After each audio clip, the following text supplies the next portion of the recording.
नमस्कार दोस्तों, स्वागत है आप सभी का हमारे YouTube चैनल आर के योजना पर। पेंशन से संबंधित एक और नया ताज़ा अपडेट, लेटेस्ट न्यूज़ आप सभी पेंशन धारकों के लिए लेकर हाजिर हो चुके हैं। उत्तर प्रदेश राज्य में इस कारण की वजह से रुक रही है लाखों लाभार्थियों की पेंशन। यदि आप भी उत्तर प्रदेश राज्य के निवासी हैं, उत्तर प्रदेश राज्य में रहकर सरकार से दिव्यांग, विधवा, वृद्धावस्था, कुष्ठावस्था या तलाकशुदा में से किसी भी एक पेंशन का लाभ प्राप्त कर रहे हैं, आपकी भी पेंशन बनी हुई है। आज की यह खबर, यह जानकारी आपके लिए ही है, क्योंकि इस वीडियो के माध्यम से हम आपको जानकारी देने जा रहे हैं कि आखिरकार वह कारण कौन सा है जिस वजह से लाखों लाभार्थियों की पेंशन रुक रही है, रिजेक्ट हो रही है। रिजेक्ट होने के पीछे क्या कारण है और कब तक जो पेंशन रिजेक्ट हो रही है लाभार्थियों बैंक खाते में कब तक ट्रांसफ़र की जा सकती है, और लाभार्थियों को अपनी पेंशन प्राप्त करने के लिए क्या कार्य करना होगा और किन पेंशन धारकों को करना अनिवार्य है। सभी इन्फॉर्मेशन डिटेल वाइज में आपको मिलने जा रही है। वीडियो की शुरुआत करने से पहले हमारा आपसे निवेदन है, यदि आप हमारे चैनल पर पहली बार आए हैं तो चैनल को सब्सक्राइब ज़रूर कर लीजिएगा।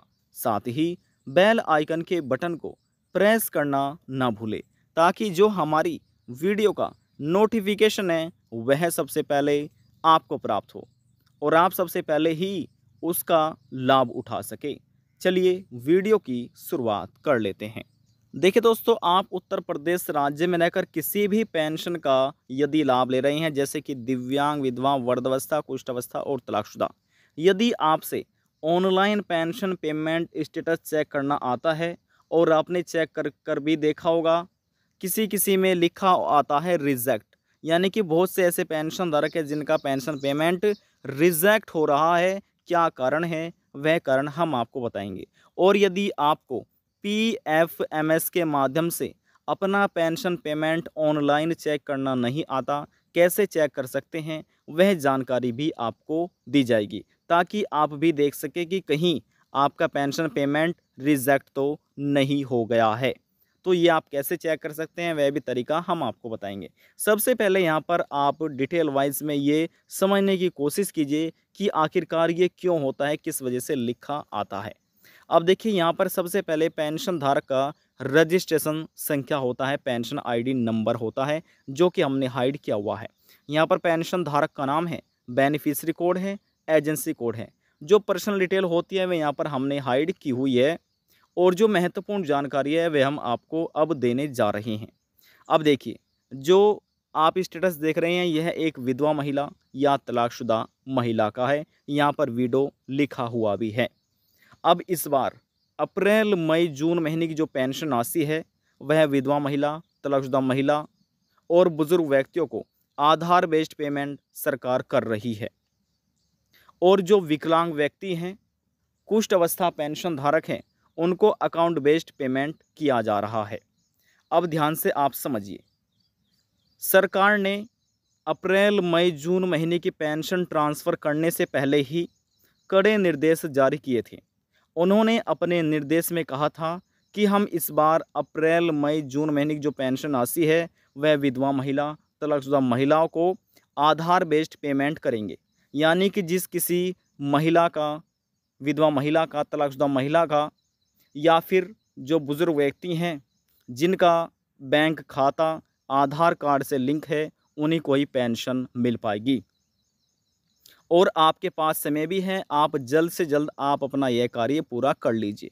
यानी कि जिस किसी का बैंक खाता आधार कार्ड से लिंक नहीं है, अपने बैंक खाते को आधार कार्ड से लिंक करा लीजिए, तभी आपको पेंशन अप्रैल मई जून महीने की प्राप्त हो जाएगी। अन्यथा आप इस पेंशन से वंचित रह सकते हैं, बैंक खाते में पेंशन नहीं पहुंच पाएगी। तो इतना आपने समझ लिया है। अब देखिए, यहाँ पर आधार नंबर लिखा भी आ रहा है और फिर भी रिजेक्ट हो चुका है। मानते यदि अकाउंट बेस्ड होता तो मान लीजिए ये रिजेक्ट होना संभव था, लेकिन फिर भी रिजेक्ट हो गया। क्यों रिजेक्ट हो गया? तो देखिए कभी कभी ऐसा होता है कि सभी पेंशन धारकों का जो डेटा होता है वो वेरीफाइड नहीं हो पाता एक साथ।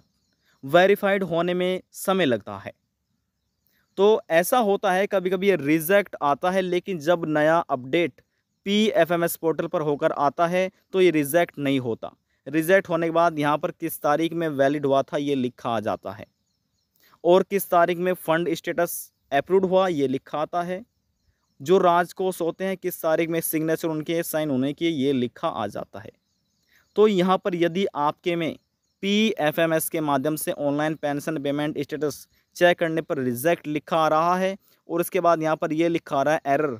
एरर में आधार इज एदर नोट सीडेड और इनएक्टिव, यानी कि इसमें बताया गया है यदि आपका जो आधार है वह लिंक नहीं है या इनएक्टिव हो चुका है।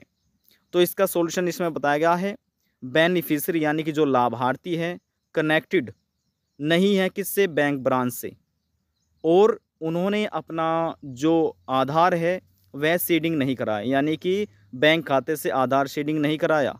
तो इसमें ये सॉल्यूशन बताया गया है। तो ऐसे में ऐसी स्थिति में लाभार्थियों को बैंक खाते से अपना आधार कार्ड को सीडिड कराना है, लिंक कराना है। साफ तौर पर इसमें सॉल्यूशन भी बताया गया है। अब देखिए बहुत से ऐसे पेंशन धारक हैं कि जिन्होंने अपना बैंक खाता समय रहते हुए आधार कार्ड से लिंक करा लिया है और उनका स्टेटस फिर भी इस प्रकार से लिखा आ रहा है। तो आपको देखिए चिंता करने की कोई भी आवश्यकता नहीं है। यदि आपका पेंशन का केवाईसी भी पूरा हो चुका है और बैंक खाते से आधार कार्ड भी लिंक हो चुका है, आपके बैंक खाते में किसी भी प्रकार की कोई गलतियां नहीं है, तो आपको भी किसी प्रकार की चिंता करने की आवश्यकता नहीं है। आपके बैंक खाते में 101% पेंशन राशि को ट्रांसफ़र कर दिया जाएगा। कभी कभी ये होता है कि अधिकारियों की तरफ से ही जैसे आपका डेटा वेरीफाइड नहीं होता तो ये एरर आ जाता है। जैसे वेरीफाइड हो जाएगा और किसी प्रकार की आपके एप्लीकेशन फॉर्म में गलतियां नहीं मिलेगी तो यहाँ से ये हट जाएगा और जो पेंशन राशि आपके बैंक खाते में ट्रांसफ़र हो जाएगी। बस कुछ बातों का आपको ध्यान रखना है, जैसे कि पेंशन का केवाईसी आपका पूरा होना चाहिए, बैंक खाते से आपका आधार कार्ड लिंक होना चाहिए और आपका डीबीटी एक्टिव होना चाहिए, एनपीसीआई मैपिंग होना चाहिए। ये सभी कार्य आपके पूरे होने चाहिए, तभी आप अपने बैंक खाते से पेंशन प्राप्त कर सकते हैं। आपके बैंक खाते में तभी पेंशन राशि को ट्रांसफ़र कर दिया जाएगा। और यदि आपके ये सभी कार्य पूरे हैं फिर भी एरर आ रहा है तो ये यानी कि अधिकारियों की तरफ से एरर है। अधिकारियों की तरफ से ये एरर है और जल्द ही ये एरर को समाप्त कर दिया जाएगा और आपके बैंक खाते में पेंशन को ट्रांसफ़र कर दिया जाए। तो दोस्तों ये तो आपने समझ लिया है कि क्यों रिजेक्ट आता है, किस वजह से रिजेक्ट आता है, क्या कारण हो सकते हैं और कब तक ये एरर समाप्त हो जाता है। ये सभी हमने आपको जानकारी दे दी है। अब बात करते हैं कि पीएफएमएस के माध्यम से आप ऑनलाइन अपना पेंशन पेमेंट स्टेटस कैसे चेक कर सकते हैं, पेंशन पेमेंट स्टेटस की स्थिति कैसे देख सकते हैं कि कहीं आपके में तो रिजेक्ट लिखा नहीं आ रहा है, और यदि नहीं आ रहा है तो पेंशन की प्रोसेस कहाँ तक पहुँची है। तो ये सभी जानकारी आप ऑनलाइन चेक कर सकते हैं। कैसे कर जाती है तो चलिए वे हम आपको बताते हैं। दोस्तों देखिए जैसे हमने मोबाइल फ़ोन में गूगल क्रोम ब्राउज़र को ओपन किया हुआ है, इसी प्रकार से आपको भी ओपन कर लेना है। अब यहाँ पर आने के बाद लिखना है आपको PFMS, इतना आपको लिखना है और सर्च कर देना है। अब जैसे हमने सर्च किया देखिए लिखा आ चुका है PFMS, ये एक ऑफिशियल साइट है, इसी पर आपको क्लिक करना है। क्लिक करने के बाद देखिए बहुत से ऐसे लाभार्थी हैं जिनको मालूम नहीं है कि PFMS होता क्या है। अब इसका मतलब है पब्लिक फाइनेंशियल मैनेजमेंट सिस्टम, ये इसकी फुल फॉर्म है। अब देखिए यहाँ पर आपको 3 लाइन नज़र आ रही होगी, ये 3 लाइन नज़र आ रही है, ये 3 लाइन यहाँ पर देखिए, ये 3 लाइन नज़र आ रही होगी आपको, ये वाली। इन 3 लाइन पर आपको क्लिक करना है। हमने जैसे क्लिक किया तो हमारे सामने कुछ इस तरह का इंटरफेस ओपन हुआ, और यहाँ पर देखिए ये दोबारा से हम क्लिक कर लेते हैं, हमारा बैक हो चुका है।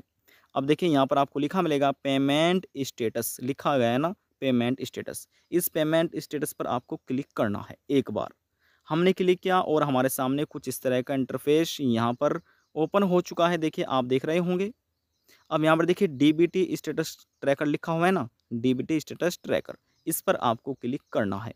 हमने इस पर क्लिक किया और हमारे सामने कुछ इस तरह का इंटरफेस ओपन हो चुका है। अब उत्तर प्रदेश राज्य के जितने भी दिव्यांग, विधवा, वृद्धावस्था, कुष्ठ अवस्था या तलाकशुदा पेंशन धारक हैं, उन सभी पेंशन धारकों को यहाँ पर देखिए क्लिक करना है। यहाँ पर ये एरो का निशान सा नज़र आ रहा है, यहाँ पर आपको क्लिक करना है और जब आप इस पर क्लिक कीजिएगा तो यहाँ पर आपको जो अपनी कैटेगरी का चुनाव करना है वह चुनाव करना है एनी अदर एक्सटर्नल सिस्टम का, यहाँ पर क्लिक करके। चलिए हम क्लिक कर देते हैं। हमने देखिए कैटेगरी का चुनाव कर लिया।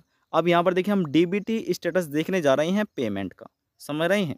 अब जो आपकी पेंशन का रजिस्ट्रेशन संख्या है यहाँ पर आपको दर्ज कर देना है, यहाँ पर इस कॉलम में, ठीक है।